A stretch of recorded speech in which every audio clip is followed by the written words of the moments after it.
Engkau yang akan mengampuni segala dosa kesalahan pelanggaran kami. Berikan supaya hati kami seperti tanah yang subur untuk ditaburi kebenaran sabdamu, supaya sabdamu yang ditaburkan dapat bertumbuh kembang dengan baik, berbuah-buah bagi kemuliaan namamu. Setan-setan yang akan mengganggu kami, yang akan memalingkan alam pikiran kami, membuat kami mengantuk, membuat kami tidak bisa fokus dengan baik, membuat dan mengarahkan pikiran kami untuk memikirkan hal-hal yang lain yang tidak berhubungan dengan sabda Tuhan. Kami menghancurkan kuasanya, kami mengusirnya di dalam nama Adonai Yeshua HaMashiach. Kami percaya pengurapan-Mu ada bagi kami semua, baik hamba-Mu yang akan menyampaikan maupun para hamba-Mu yang akan mendengarkan. Terima kasih Bapak Yahweh. Kami sambut kebenaran-Mu pagi ini di dalam nama Adonai Yeshua HaMashiach. Haleluya. Amin. Silahkan duduk Bapak Ibu Saudara. Bapak Yahweh memberkati kita semua. Haleluya. Pagi ini kita bersukacita, bersyukur oleh karena Tuhan menyertai kehidupan kita, memelihara kita sebagaimana kita ada pagi ini. Dan kembali Bapak Ibu Saudara, kita akan belajar sabda Tuhan yang pagi ini saya beri judul Hidup dari Sabda Tuhan. Bagaimanakah kita hidup dari sabda Tuhan? Apa yang Tuhan kehendaki dalam kehidupan kita? Kita nanti akan belajar bersama-sama. Untuk itu mari kita akan baca terlebih dahulu kitab Devarim atau Ulangan, kitab di Perjanjian Lama Bapak Ibu Saudara, kitab Ulangan pasal 8. Saya akan ajak kita untuk membaca di ayat 1 sampai dengan ayat 3. Saudara bisa simak dan saya akan bacakan buat saudara. Ulangan pasal 8 ayat 1 sampai dengan ayat yang ketiga. Segala perintah yang aku perintahkan kepadamu pada hari ini haruslah kamu pelihara dengan melakukannya, supaya kamu hidup dan bertambah banyak, dan dapat memasuki serta memiliki negeri yang Yahweh telah bersumpah kepada leluhurmu. Dan engkau harus mengingat seluruh perjalanan di padang gurun yang Yahweh Elohimmu telah menuntunmu selama 40 tahun ini, dengan maksud merendahkan hatimu dan membuktikan engkau untuk mengetahui apa yang ada dalam hatimu, apakah engkau akan memelihara perintah-perintahnya atau tidak. Dan dia telah merendahkan hatimu, membiarkan engkau lapar, dan membuat engkau makan mana yang tidak engkau kenal, bahkan leluhurmu pun tidak, untuk membuat engkau mengerti bahwa manusia hidup bukan dari roti saja, tetapi oleh segala sesuatu yang keluar dari mulut Yahweh. Bapak Ibu Saudara, apa yang saya bacakan tadi adalah apa yang disampaikan oleh Mose kepada orang-orang Israel yang masih hidup pada masa itu, karena kita tahu begitu banyak orang Israel yang sudah mati oleh karena mereka tidak berkenan di hadapan Tuhan, mereka memberontak kepada Yahweh, jadi banyak sekali mereka yang mati. Dan yang hidup hanya generasi Yehosua dan juga generasi Kaleb. Dan selebihnya dari orang-orang yang berumur 20 tahun ke atas, mereka semua binasa di masa itu. Hanya anak-anak mereka yang masih hidup. Untuk itu Mose mengingatkan kepada generasi yang masih hidup, yang sebentar lagi nanti mereka akan memasuki tanah Kanaan yang dijanjikan oleh Bapa Yahweh kepada leluhur mereka. Nah, Tuhan punya tujuan tadi supaya orang-orang Israel memperhatikan perintah-perintah Yahweh, memelihara dan taat kepadanya. Tujuannya adalah apa dan kenapa Tuhan izinkan mereka harus dituntun selama 40 tahun di padang gurun? Yaitu seperti yang tertulis di ayat 3 tadi, untuk membuat engkau mengerti bahwa manusia hidup bukan dari roti saja, tetapi oleh segala sesuatu yang keluar dari mulut Yahweh. Orang Israel dikehendaki oleh Tuhan melalui Mose, kalian harus mengerti bahwa engkau bisa hidup bukan hanya dari roti yang engkau makan, tetapi engkau bisa hidup oleh setiap apa yang keluar dari mulutnya Yahweh. Engkau sudah mendapati bagaimana ketika leluhurmu, ketika engkau taat kepada Yahweh, maka engkau akan hidup. Tetapi walaupun mereka makan roti, walaupun mereka kenyang, namun ketika mereka tidak mendengarkan apa yang keluar dari mulut Yahweh, engkau dapati mereka mati di padang gurun ini. Maka Tuhan mengajar kepada generasi orang Israel di masa itu, supaya mereka ini mengerti bahwa engkau ini bisa hidup bukan hanya dari roti yang engkau makan saja, tetapi engkau akan hidup oleh segala yang keluar dari mulut Yahweh.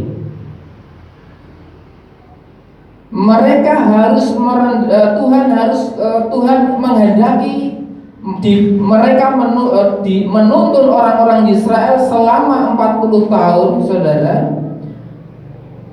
Tujuannya adalah tadi Tuhan merendahkan hati mereka, supaya mereka tidak sombong, supaya mereka tidak memperhatikan dan mengutamakan roti dalam hidup mereka. Dan kita akan lihat bagaimanakah Tuhan merendahkan hati mereka selama 40 tahun itu, Bapak Ibu Saudara. Menurut ayat 2 yang sudah saya bacakan tadi, kita dengan sangat jelas mengerti dan memahami bahwa Tuhan menuntun seluruh perjalanan mereka di padang gurun selama 40 tahun. Dan kita tahu juga bahwa Tuhan menuntun mereka, memimpin mereka dengan tiang awan dan tiang api.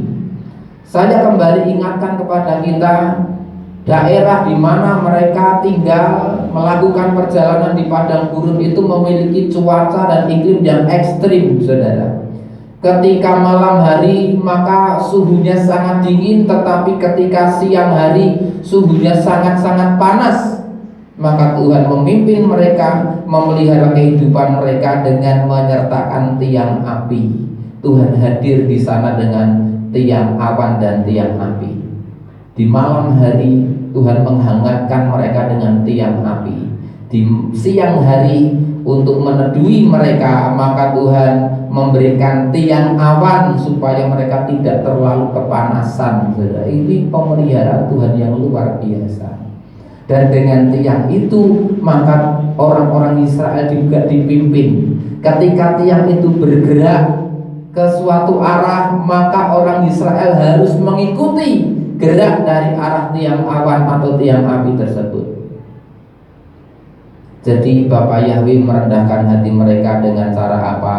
Menuntun selama 40 tahun itu mereka dipimpin dengan tiang dan tiang api. Artinya mereka pun juga harus taat, merendahkan diri. Karena kalau mereka tidak bersegera membongkar kemah-kemah mereka, mereka akan ketinggalan, saudara, dari rombongan.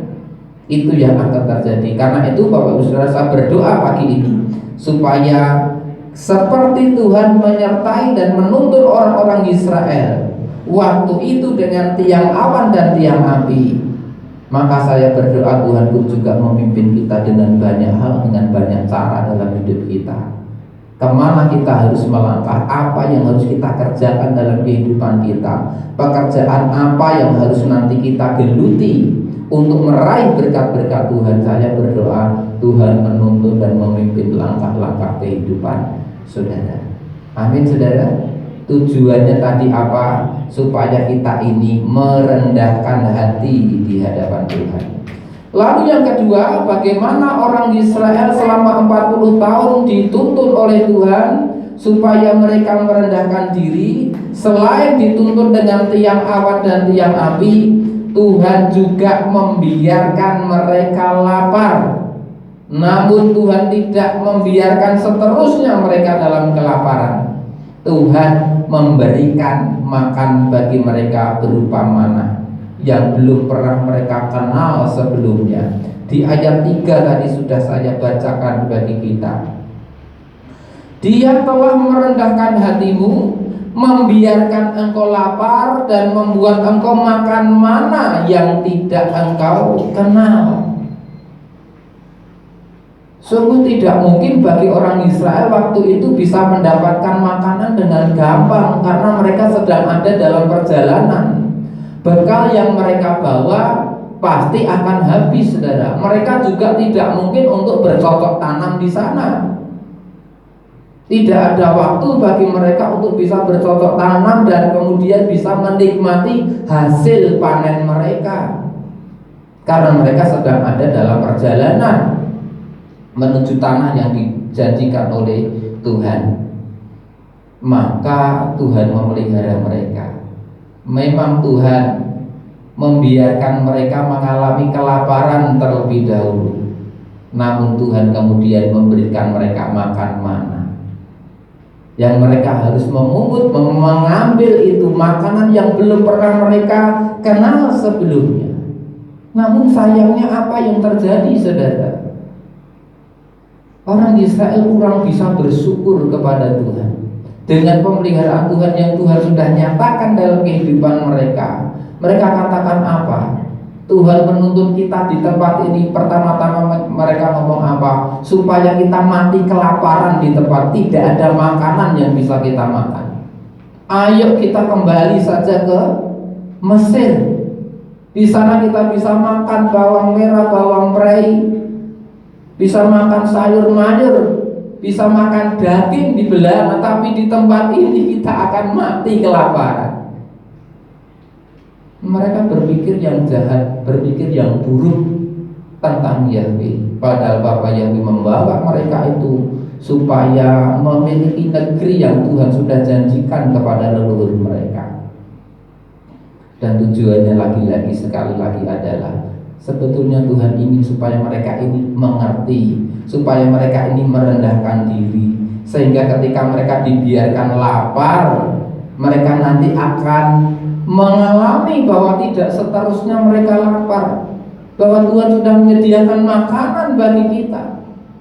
Namun mereka kurang bisa bersyukur, saudara. Mereka tinggi hati, mereka tidak bisa merendahkan diri, bersyukur untuk apa yang Tuhan sudah sediakan kepada mereka. Mereka berkata, kami sudah muak makan mana ini. Tiap hari kami hanya makan mana, kami sudah muak. Kapan kami makan daging? Mereka bersungut-sungut lagi di hadapan Tuhan. Dan Tuhan itu begitu sayangnya kepada orang-orang Israel. Lalu kita tahu apa yang terjadi. Tuhan menyediakan burung puyuh dengan angin yang dihembuskan, yang membawa begitu banyak burung puyuh kepada mereka, sehingga mereka bisa makan burung puyuh itu. Namun kita melihat bagaimana waktu itu orang-orang Israel banyak yang mendukakan hati Tuhan, dan akibat sungut-sungut mereka kita tahu banyak di antara mereka yang mati waktu itu.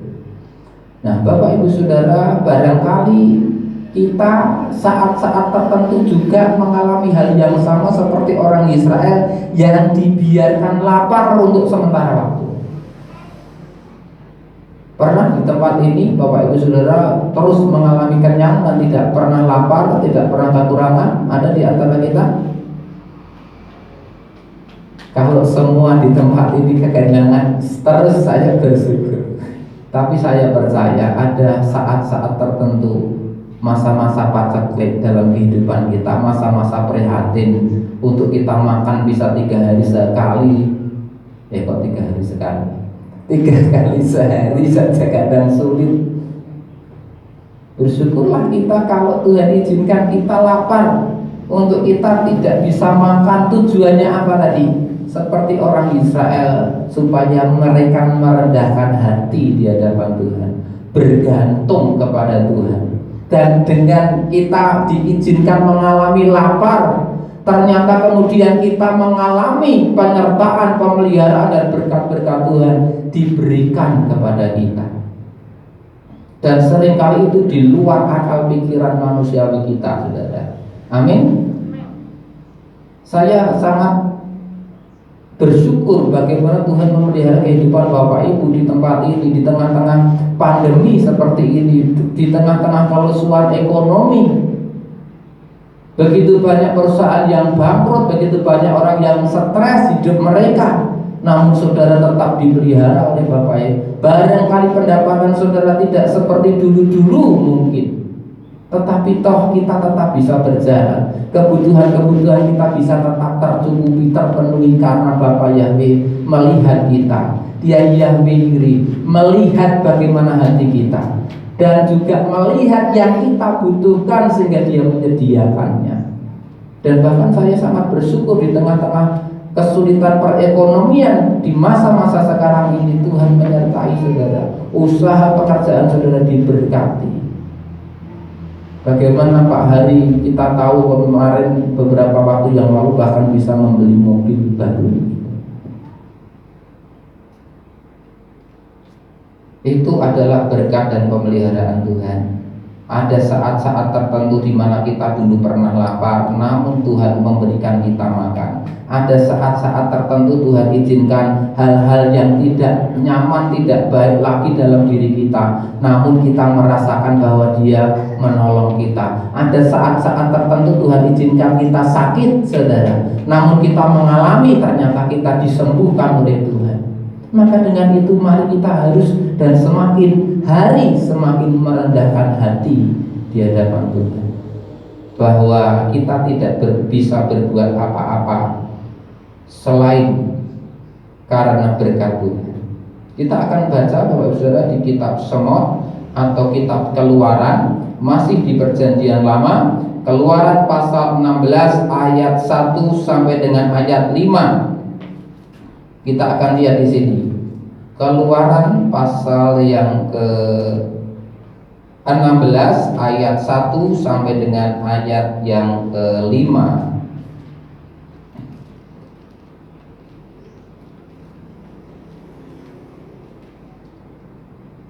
Dan mereka berangkat dari Elim, seluruh jemaat Bani Israel, lalu tiba di padang gurun Sin yang terletak di antara Elim dan Sinai pada hari yang ke-15 bulan yang kedua sejak mereka keluar dari tanah Mitsraim atau Mesir.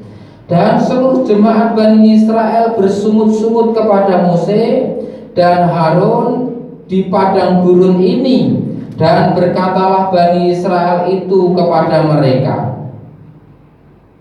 tentulah kami semestinya telah mati oleh tangan Yahweh di tanah Mitsraim dalam keadaan kami sedang duduk menghadapi belanga berisi daging dan makan roti sampai kenyang.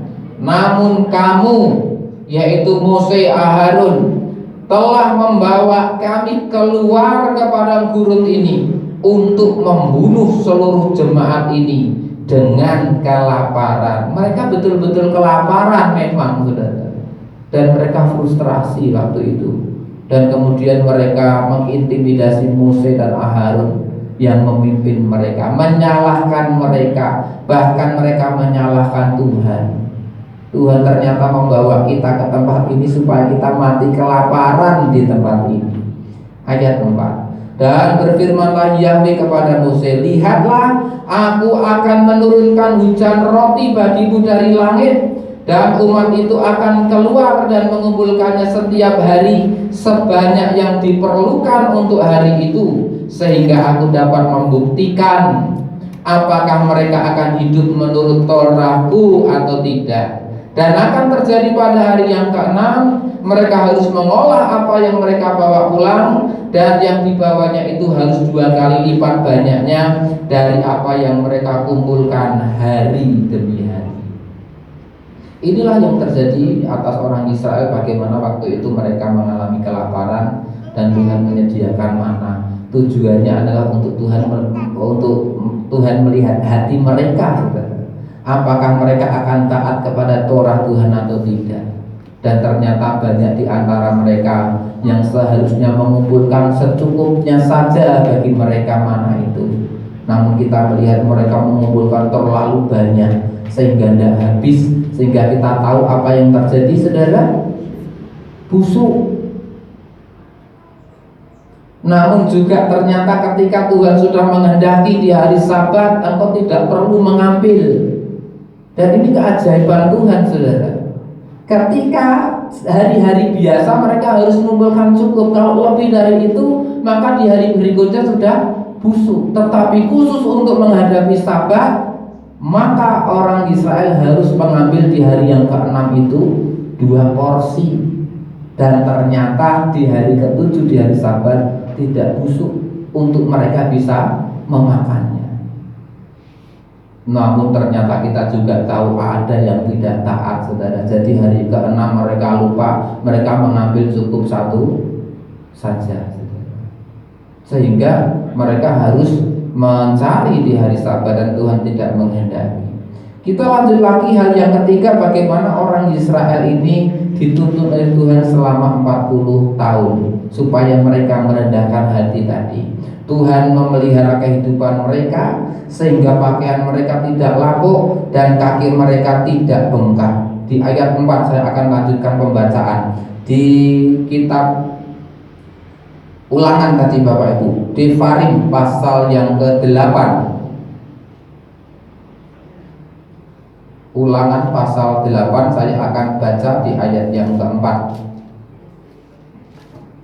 Pakaianmu tidaklah menjadi lapuk di tubuhmu dan kakimu tidaklah menjadi bengkak selama 40 tahun ini. Tuhan memelihara mereka dengan luar biasa sehingga pakaian mereka tidak rusak, tidak lapuk, dan kaki mereka tidak bengkak. Oleh karena apa, saudara? Oleh karena kasut mereka pun juga tidak rusak. Kalau kasut mereka rusak, mereka harus nyeker, tentu kakinya bengkak-bengkak, sakit. Namun Tuhan memelihara dengan luar biasa. Maka bersyukurlah kita kalau kita bisa mengenakan pakaian yang baik, pakaian yang tidak rusak yang kita pakai, saudara. Dan kalau ada pakaian kita yang rusak, maka Tuhan memberikan kepada kita berkat untuk bisa membeli pakaian yang baru. Tuhan memelihara tubuh kita dengan pakaian dan tubuh kita sehingga kita tidak mengalami sakit penyakit. Bersyukurlah kita dan marilah kita semakin merendahkan hati di hadapan Tuhan. Kita ingat bahwa saya bisa memakai pakaian yang baik, pakaian yang bersih, pakaian yang wangi ini bukan semata-mata karena kekuatan saya, bukan karena saya semata-mata giat bekerja untuk Dia, bukan. Ada begitu banyak orang yang membanting tulang di sana, memeras keringat di luar sana, Bapak Saudara, bekerja dengan sungguh-sungguh siang dan malam, namun mereka mengalami kegagalan. Mereka tidak mendapatkan apa yang mereka usahakan dan kerjakan. Kalau kita dengan bekerja keras, Tuhan memberkati pekerjaan kita sehingga kebutuhan kita dicukupi, sehingga tubuh kita pun juga terpelihara dengan baik. Ingat, itu bukan karena kita semata-mata, tetapi karena apa, saudara? Karena berkat, karena kasih dan pemeliharaan Tuhan di dalam kehidupan kita. Lalu yang keempat, saudara, bagaimanakah Tuhan menuntun mereka itu seperti seorang pria atau seorang ayah yang mendidik anak laki-lakinya. Saya akan lanjutkan lagi di ayat 5. Saya akan bacakan buat kita. Dan engkau telah mengenal dengan hatimu bahwa sebagaimana seorang pria mendidik anak laki-lakinya, demikianlah Yahweh Elohimmu mendidik engkau. Ketika mereka ada di padang gurun selama 40 tahun, Tuhan itu mengasihi, menyayangi dan mendidik mereka seperti seorang ayah yang mendidik anak-anaknya. Ayah mendidik anaknya itu tentu demi kebaikan anak laki-lakinya. Tidak ada anak yang mendidik yang akan menjerumuskan anak-anaknya, itu tidak ada sama sekali. Maka ketika anak-anaknya berkenan, orang tua akan sangat bersuka cita. Tetapi ketika anaknya berbuat salah, maka orang tua dengan belas kasihannya pun juga akan mengingatkan dengan cara yang baik, cara yang lembut. Tetapi ketika anak-anaknya yang laki-laki itu sudah diingatkan beberapa kali, kok ternyata tetap